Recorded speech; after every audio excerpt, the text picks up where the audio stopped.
오늘 우리에게 주시는 하나님 말씀입니다. 신약성경 누가복음 22장 28절에서 32절까지입니다. 누가복음 22장 28절에서 32절 봉독해 드립니다. 너희는 나의 모든 시험 중에 항상 나와 함께한 자들인즉 내 아버지께서 나를 내게 맡겨주신 것 같이 나도 너희에게 맡겨 너희로 내 나라에서 내 상에서 먹고 마시며 도는 보좌에 앉아 이스라엘 12지파를 다스리게 하려 하노라.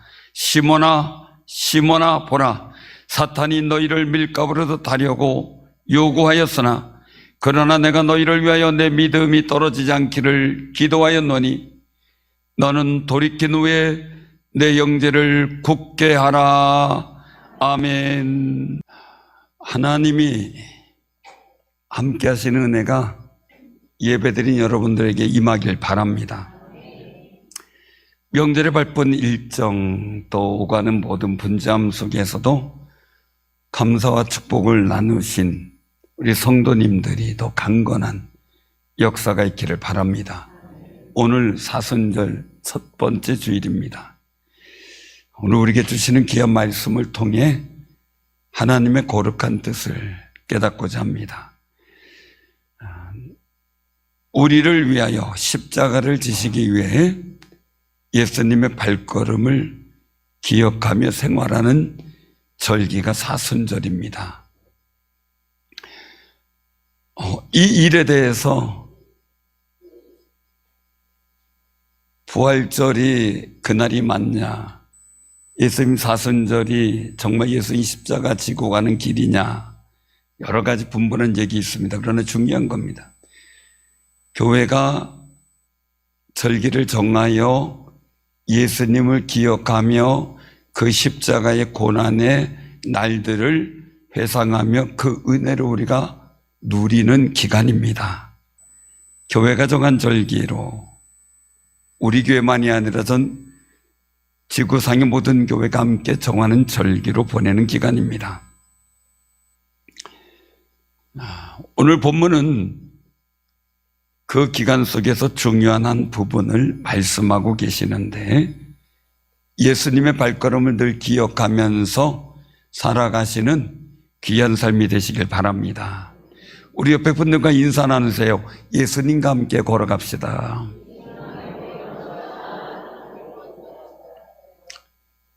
길을 걸을 때 보면요, 참 보폭을 맞추어 가지고 왼발 오른발 딱딱 맞춰가는 그런 친구들이 있더라고요. 보면 참 예쁘더라고요.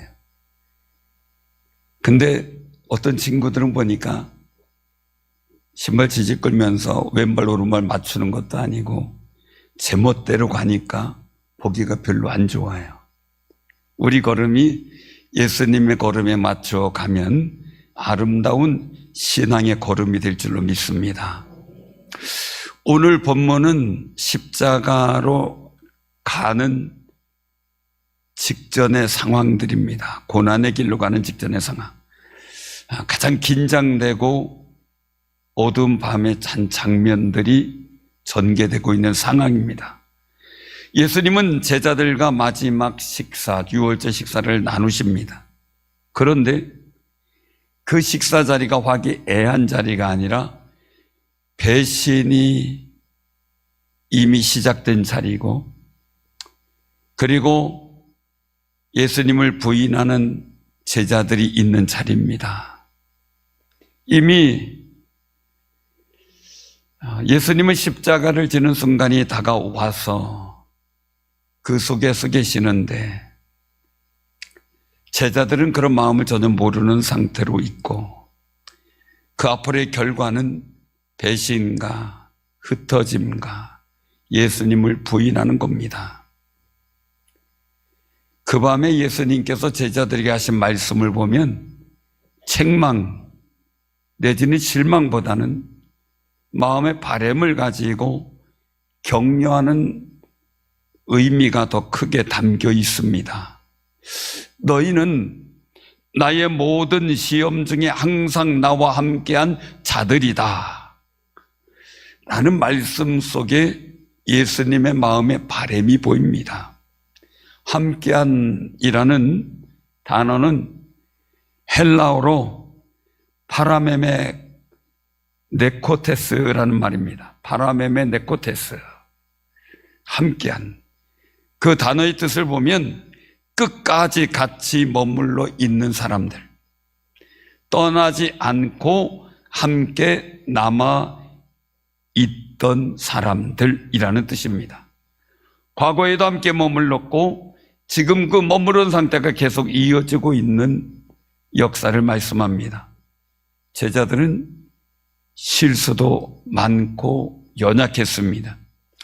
또한 예수님을 따르던 사람이 많이 있지만 오병이어의 기적 후 생명의 떡을 전하자 그들이 너무 어렵다고 떠났던 사람도 있고, 재산 처분이 안 돼서 근심하며 가는 사람도 있고, 부모의 장례를 위해서 따라오지 못한 사람들도 있었습니다. 예수님 곁을 떠나지 않고 함께 머물렀던 제자들의 신실한 믿음을 귀하게 여기시는 표현입니다. 예수님은 제자들이 완벽했기 때문에 칭찬하신 것이 아닙니다. 도망갈 사람이고 부인할 사람이고 흩어질 사람이고 예수님을 바라버릴 사람입니다.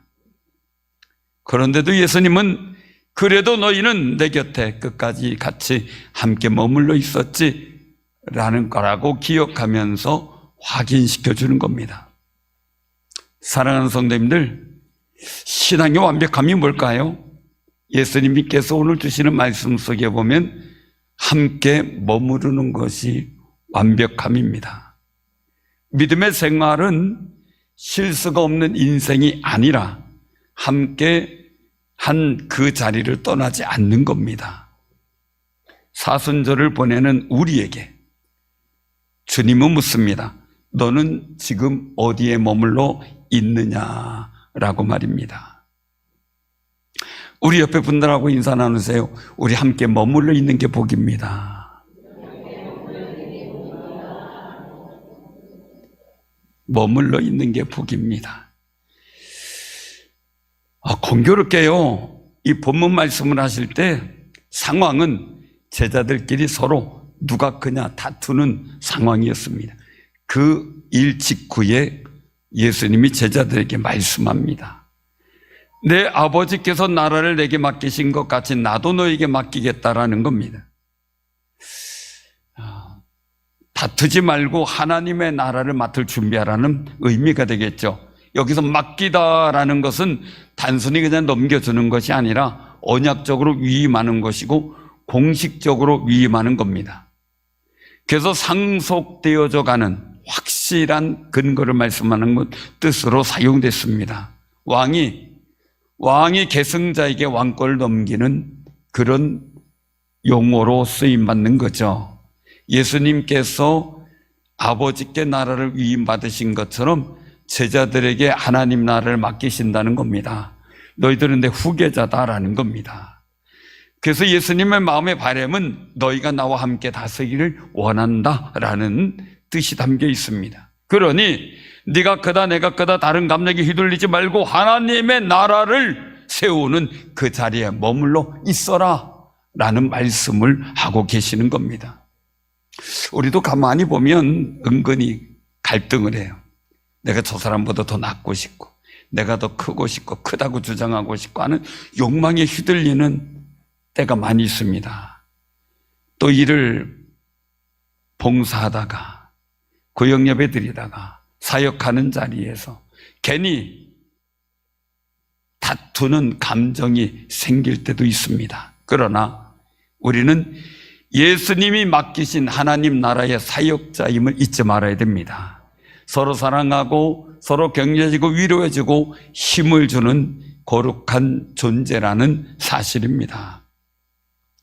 예수님은요, 제자들의 부족한 모습에도 포기하지 않으셔요.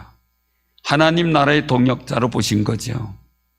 우리도 부족한 모습이고 아직 성숙되지 않았지만 우리를 하나님 나라의 동역자로 보고 계십니다.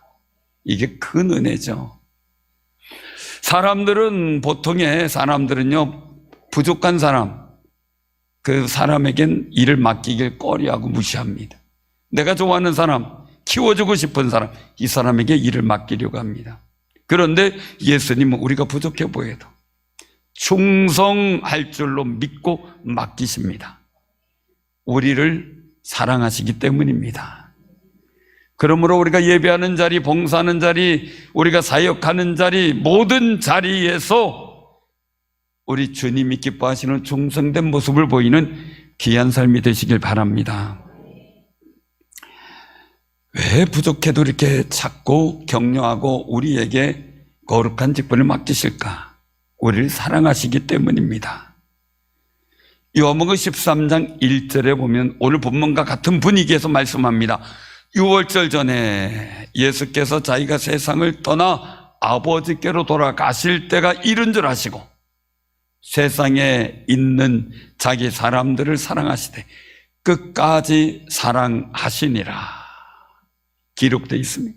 우리를 향하신 예수님의 마음은 본인이 죽는 사망의 십자가의 길을 갈지라도 사랑하십니다. 마치 부모가 건강이 힘들고 어려워도 자녀를 위해서 사랑하기 때문에 끝까지 돌봐주려고 하는 것처럼 말입니다. 우리도 예수님처럼 함께하고 있는 성도님들을 서로 사랑하시는 것이 예수님을 따르는 사람들의 모습입니다. 함께 사랑한다는 것 아름다운 겁니다. 제가 늘 말씀드리지만 우리가 사랑받고 있기에 귀한 존재입니다. 무엇보다 하나님의 사랑받고 있기에 더 귀한 존재입니다. 우리가 사랑해 줄 사람이 없다면 우리는 천덕꾸러기로 보호해 줄 사람도 그리고 또한 보호해 줄 가치조차도 잃어버린 존재가 될 수도 있습니다. 하나님은 우리를 사랑하셔서 아들 예수를 십자가에 못 박혀 죽기까지 참고 허락하셨습니다. 그 사랑을 느끼는 사순절 기간이 되시기를 바랍니다. 자, 이런 예수님의 그 마음의 바람을 표현하기도 하셨지만 31절에 보면 분위기가 확 바뀝니다. 시몬아, 시몬아, 사단이 너희를 밀가부로 하려고 요구하였으나 라고 말씀합니다. 예수님은 베드로 즉 반석이라고 부르지 않고 그의 옛 이름인 시몬을 두 번이나 부르십니다. 가장 인간적이며 연약하며 부족한 베드로의 모습, 실수투성이고 혈기투성인 베드로의 모습을 너의 그 모습이라도 주님이 부르시는 겁니다. 그런데 여기서 예수님은 무서운 영적 현실을 폭로합니다. 사탄이 제자들을 밀가부로 하려고 요구했다는 겁니다. 이 밀가부로 한다, 채를 쳐서 알곡과 죽정이를 분리하려고 몹시 흔드는 걸 말합니다. 채도 있고 키도 있습니다. 한번 보여주실까요? 이 체질, 키질, 이거를 젊은 우리 세대들은 잘 모를 거예요. 이게 키질입니다. 이게 기술입니다. 그래서 죽정이는 바깥으로, 알곡은 안으로. 참 저거 잘하는 분은 기가 막히게 하는데 못하는 사람은 알갱이가 다 나갑니다. 사랑하는 성도 몹시 흔드는 겁니다. 우리의 삶에도 이 밀가부르듯 한 맹렬한 흔들림이 찾아올 때가 있다는 겁니다. 여러 가지 삶을 살아가는데 내 마음과 내 뜻대로 안 됩니다. 열심히 취업 준비를 하는데 직장이 잘 안 됩니다. 직장 생활하지만 끝없는 불안감에 시달리는 청년의 때도 있습니다. 안정되지 않습니다. 안정됐지만 재정적 어려운 위기와 건강하던 몸이 병으로 악화되어 어려움을 겪기도 하고 깨어진 인간관계 속에 마치 영혼이 채에 걸러지듯이 격렬하게 흔들리는 그런 때를 맞는 장년의 때도 있습니다. 밀가부르듯 하는 때입니다. 밀을 까부르듯 하는 장면을 한번 우리가 다시 한번 생각해 보며 공중에 던져지고 흔들리고 뒤로 오고 땅바닥에 내동댕이 떨어집니다. 이런 환난과 핍박의 시간은 우리의 믿음이 진짜인지, 우리가 정말 하나님을 의지하는지 바닥까지 다 드러나게 됩니다. 그런 어려운 상황에서 우리는 내가 누구인가? 내가 정말 하나님의 자녀가 맞는가? 내가 정말 하나님께 복이 있는 사람인가? 내 기도가 하나님께 상달되고 응답받고 있는가? 의심하게 될 때가 많이 있습니다. 사랑하는 성도, 그때마다 지금까지 나의 모든 것은 은혜다라는 생각 속에 지난 일들, 하나님이 나와 동행하신 일들을 기억해 보시기를 바랍니다. 요구하였다라는 헬라어를 보면은 엑세이테사토라는 단어인데요, 강하게 요청했다는 거예요. 사단이 제자들을 강하게 시험할 수 있도록 하나님께 허락을 요구했다는 거예요. 집요하게 청구하고 제자들을 완전히 사단이 자기의 소유로 만들려고 작정했다는 것입니다. 예수님의 제자들을 사단의 제자로 삼으려고, 배반하고 떠나고 무너지게 하려고 강한 영적 공격과 시험을 하겠다는 뜻입니다. 우리가 직장에서든 인간관계에서든 또 건강의 문제든 또 경제 문제든 우리가 밀을 까부르듯 흔들릴 때가 있습니다. 그때 우리는 나는 예수의 사람이다, 예수님의 제자다 고백하며, 나는 내가 분명하게 예수님의 소유인 것을 기억하며 사단의 소유로 되는 것을 거부하고 믿음을 지키는 귀한 삶이 되시기를 바랍니다. 우리는 정체성이 분명해야 됩니다. 예수님의 소유된 사람이라 우리가 예수님을 주님, 나의 주인님이라고 부르는 겁니다. 그런데 우리를 향한 예수님 마음의 바람은 조금 다릅니다. 우리는 시험이 없으면 좋겠어요. 환난도 없으면 좋겠어요. 근데 예수님 마음의 바람은 시험 없는 삶이 아니었습니다. 32절에 보면 그러나 내가 너를 위하여 내 믿음이 떨어지지 않기를 기도하였노니 라고 말씀합니다. 우리에게 시험을 없애달라고 기도하지 않으셨습니다. 제자들이 믿음이 떨어지지 않기를 기도하신 겁니다. 여기서 이 떨어지다라는 것은 에클레이페라는 말인데 헬라어로요, 에클레이페, 완전히 꺼져버린, 불씨가 없이 완전히 꺼져버린, 물건이나 모든 게 완전히 사라져버린 상황, 완전히 없어져버린 상황, 소멸되고 하던 일이 중단돼서 끝장나버린 상황, 이런 것을 뜻합니다. 점점 약해지다가 완전히 사라지는 상태를 말합니다. 예수님의 바람은요, 넘어져도 좋다, 그러나 중단되거나 꺼지지는 마라. 시험에 들어 힘들고 어려워 내가 넘어질 수 있지만 다시 일어나라. 끝까지 예수님 나에게 머물러 있으라라는 것이 예수님 마음의 바람입니다. 사순절 속에서 예수님이 우리에게 주시는 말씀은요, 고난은 피할 수 없지만 믿음은 지킬 수 있다는 겁니다. 그리고 그 믿음을 지키면 반드시 이길 수 있다는 겁니다. 왜냐하면 주님이 지금도 우리를 중보하시기 때문입니다. 로마서 8장 37절에 말씀합니다. 그러나 이 모든 일에 우리를 사랑하시는 이로 말미암아 우리가 넉넉히 이기느니라. 할렐루야. 넉넉히 이기는 귀한 믿음의 승리자들 되기를 바랍니다. 우리가 이기면 어떻게 됩니까? 예수님의 승리의 자리에 머물게 됩니다. 생명과 복의 자리에 머물게 됩니다. 사단은 우리를 예수님과 함께 머물러 있는 것을 방해합니다. 하나님 나라인 천국에 머물러 있는 것을 방해합니다. 목적은 사단에게 머물러 있어 죄 가운데 있길 바라고 사망 가운데 들어가기를 바라는 겁니다. 분명한 것은 우리 하나님의 자녀입니다.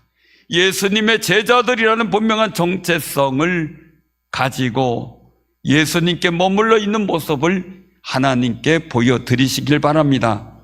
교회는 베드로의 고백 위에 세워진 예수님의 몸입니다. 교회에 잘 머물러 있는 것이 복입니다. 가정은 하나님께서 세우신 걸작품입니다. 그 가정이 행복의 자리에 잘 머물러 있도록 기도하시기를 바랍니다. 오늘 본문에서 가장 놀랍고 감격스러운 구절이 나옵니다. 너는 돌이킨 후에 내 형제를 굳게 하라 라는 말씀입니다. 우리 32절 같이 한번 봉독합니다. 그러나 내가 너를 위하여 내 믿음이 떨어지지 않기를 기도하였노니 너는 돌이킨 후에 내 형제를 굳게 하라. 아멘. 돌이키다 라는 말은요, 헬라어로 에피스트레포입니다. 에피스트레포. 회개하다, 방향을 바꾸다. 에피스트레포인데 비록 배반하고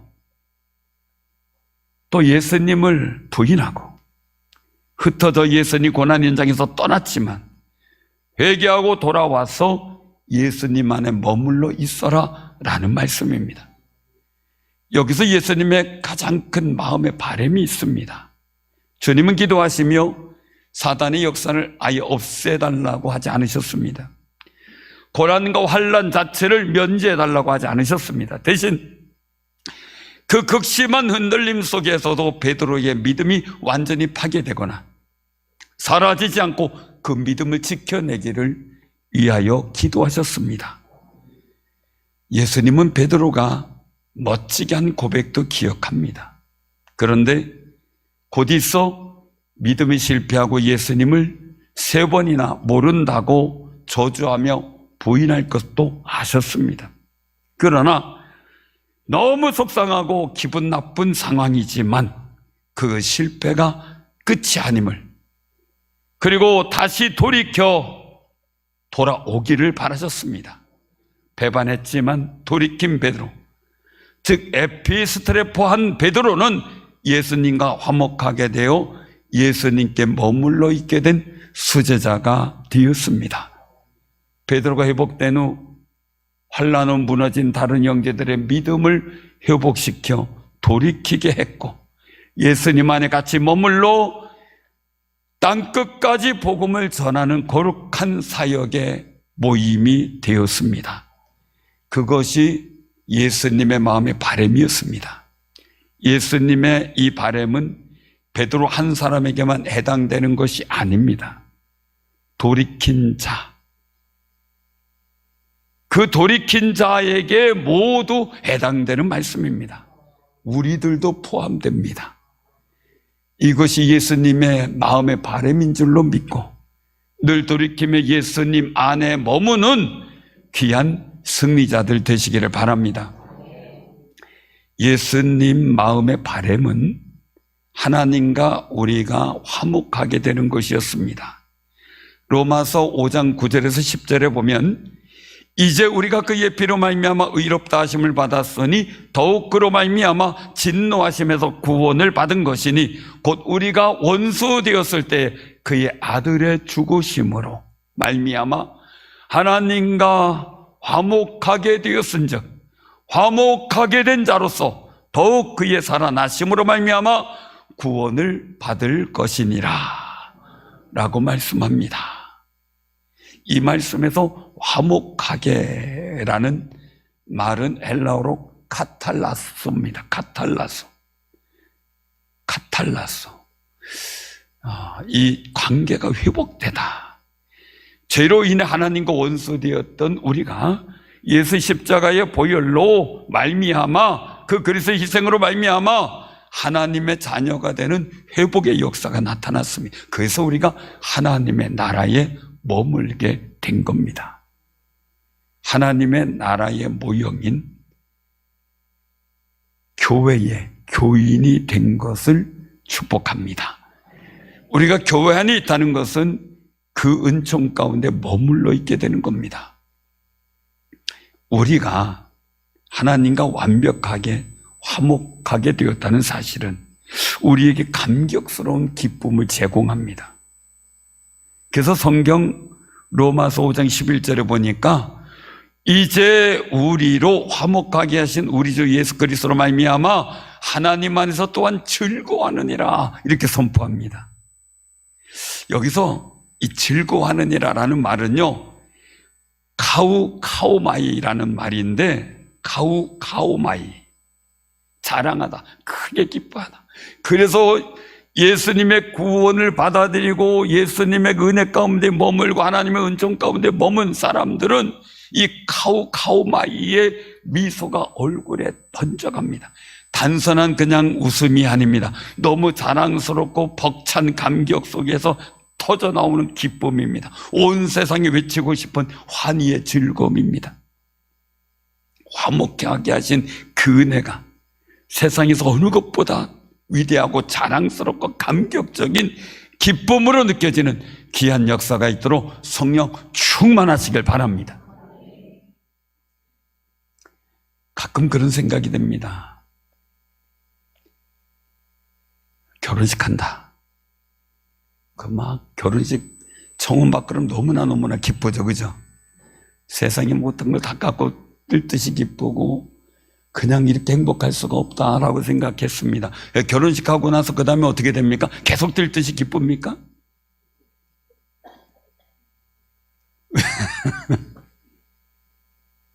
계속 뜰 듯이 기뻐야 되겠죠.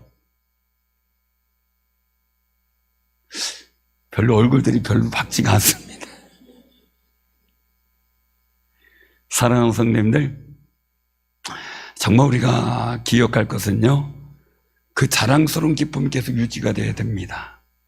그래서 그때의 그 기쁨들을 우리가 유지하고, 내가 성령 충만해서 받았던 기쁨, 환희에 차서 하나님 나를 사랑하신다, 나를 구원하셨다는 그 감격적인 소리를 기뻐 외치고 싶어 했고, 기뻐 외쳤던 그 아름다운 즐거움이 여러분들에게 회복되시기를 바랍니다.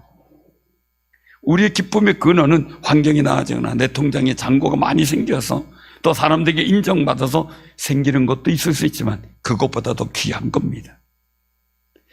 시련 속에서도 환난 속에서도 나를 흔들어대는 세상의 한복판에서도 기뻐할 수 있는 이유가 되어야 되고 감사할 수 있는 능력이 되어야 되고 그리고 그 모든 것을 이겨낼 수 있는 힘이 되어야 됩니다. 내 안에 십자가로 이루신 하나님과의 완전한 화목이 이루어졌고 예수님 안에 머물러 있기 때문입니다. 세상이 나를 밀가부르듯 까불고 흔들어대도 내가 하나님의 자녀라는 그 절대적인 신분, 그것만큼은 흔들리지 말아야 됩니다. 절대적 가치로 지켜져야 됩니다. 예수님은 나는 포도나무요 너희는 가지라. 그가 내 안에 내가 그 안에 있으면 사람이 열매를 많이 맺나니 나를 떠나서는 너희가 아무것도 할 수 없음이라. 요한복음 15장 5절 말씀입니다. 예수 안에 머물면 생명의 열매, 축복된 열매를 맺게 될 줄로 믿습니다. 내 능력이 아닙니다. 포도나무 대신 예수님의 거룩한 능력입니다. 그 은혜 가운데 거하기를 바랍니다. 우리는 예수님의 십자가 희생의 보혈로 말미암아 하나님과 화목하게 되었습니다. 산상수훈 마태복음 5장 9절에 보면 화평하게 하는 자는 복이 있나니 그들이 하나님의 아들의 일컬음을 받을 것이오라고 선언합니다. 화평하게 하는 자는 십자가의 은혜를 깨닫고 능동적으로 갈등의 한복판에 들어가 평화를 만들어내는 피스메이커입니다.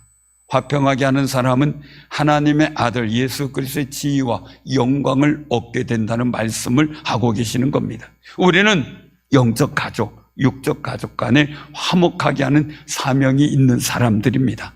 하나님과 화목하게 됐단 말입니다.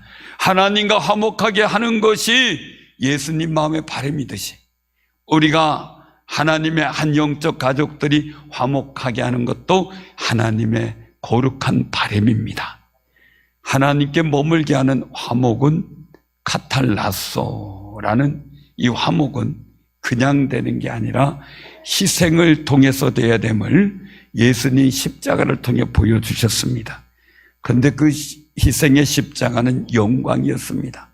지옥 같았는데, 멸망받는 것 같았는데 영광이었고 영원한 생명을 얻는 길이었습니다. 그런데 세상은 평화를 만드는 자를 환영하지 않는 것 같습니다. 그 그 증거로 주변의 나라들을 보게 됩니다. 호시탐탐 전쟁을 일으킬 구실을 만드느냐고 부산한 모습을 보게 됩니다. 제가 3, 4년 전에 전쟁의 위협을 말씀드렸던 적이 있었습니다. 그때는 매스컴에도 나오지 않았는데 요새는 제법 그 사실에 대해서 얘기를 하고 있습니다. 중국이 대만을 복속시키고 자신의 정권을 유지하려고 했고, 또한 러시아는 푸틴이 자신이 영웅적인 존재가 되기 위해서 우크라이나를 복속시키려고 했던 겁니다. 그럼 중국이 일으켰으면 어떻게 됐을까? 미국의 군사력이 대만을 보호하지 못하도록 이제 절반으로 나눠지게 하려고 북한을 통해 우리나라의 전쟁을 일으키도록 작전을 짜고 있었다는 사실이 이제는 공공연하게 얘기가 되고 있었고, 제가 3, 4년 전에 이미 말씀을 드렸던 겁니다. 가슴을 쓸어내렸습니다. 우리의 지금 이 평화가 그냥 있는 평화가 아닙니다. 그러므로 이 평화가 지속되도록 애통하며 나라를 위해 기도해 주시기를 바랍니다. 사랑하는 성도님들, 거짓과 이기심이 가득한 세상에 하나님의 은혜와 평화를 들고 들어가면 필연적으로 부딪힘이 발생합니다. 예수님 말씀합니다. 의를 위하여 박해를 받는 자는 복이 있나니 천국이 그들의 것임이라. 기뻐하고 즐거워라. 하늘에서 너희의 상이 큼이라. 마태복음 5장 10절 12절입니다. 사랑하는 성도님들, 직장에서 정직하게 일하려고 하다 손해를 보신 적도 있을 겁니다. 가정 안에서 믿음의 가치를 지키기 위해 오해를 받고 힘들어 눈물을 흘린 적도 있을 겁니다. 누군가의 화목을 위해 내 자존심을 꺾어버리고 손을 내밀었지만 차가운 거절을 당해 상처받으신 적도 있으실 겁니다. 그런 속에서 화목을 이루어가려고 하는 나의 모습은 박해의 길, 핍박의 길이기도 합니다. 의를 위하여 핍박받는 길이기도 합니다. 또한 화목하게 하려고, 사람 간의 관계를 화목하게 하려고 미움을 받기도 합니다. 중간에서 내 편 안 된다고 오해도 받습니다. 모임에서 서로 자기가 낫다고 감정적으로 말하며 갈등하는 중간에 화목하게 조정하며 말하는 것들, 모든 구역에서든 모든 모임에서든 쉽지 않습니다. 그런데 주님은 그 상황에서 억울해하거나 좌절하지 말고 기뻐하고 즐거워라 라고 말씀합니다. 왜요? 하늘에서 너희 상이 큼이라. 그 노력은 사람은 몰라줘도 하나님은 인정하신다는 말씀입니다. 예수님 마음의 바람처럼 하나님 안에, 예수님 안에, 교회 안에 머물게 하는 화목을 이루어가는 거룩한 삶이 되시기를 바랍니다. 사순절은 단순히 예수님의 고난을 슬퍼하고 금식하는 우울한 절기만으로 여기서는 안 됩니다. 예수님 십자가의 고난 속에 담긴 하나님의 사랑, 우리를 하나님과 화목하게 하여 하나님 나라에 머물게 하시려고 하는 예수님의 그 뜨거운 심장의 박동이 느껴지기를 바랍니다. 밀가부르도 세상의 체제를 휘둘릴 때 나를 위해 지금도 보좌 우편에서 중보기도 하시는 주님의 기도를 기억하시기를 바랍니다. 내 안에 분노와 억울함을 십자가 앞에 내려놓고 가정과 일터에서 화평하게 하는 자로 서시는 그 어려움 속에 있는 여러분들을 지켜보시고 함께 하실 줄로 믿습니다. 그 환난 속에서도 하나님 안에서 즐거워하는 모습으로, 크게 자랑스러운 모습으로 기뻐하시는 거룩한 승리가 이 사순절 기간에 예수님 마음의 간절한 바람을 이루는 사랑하는 성도들의 삶으로 이루어지기를, 그 속에서 느끼는 거룩한 즐거움이 있기를 주님의 이름으로 축원합니다. 아멘.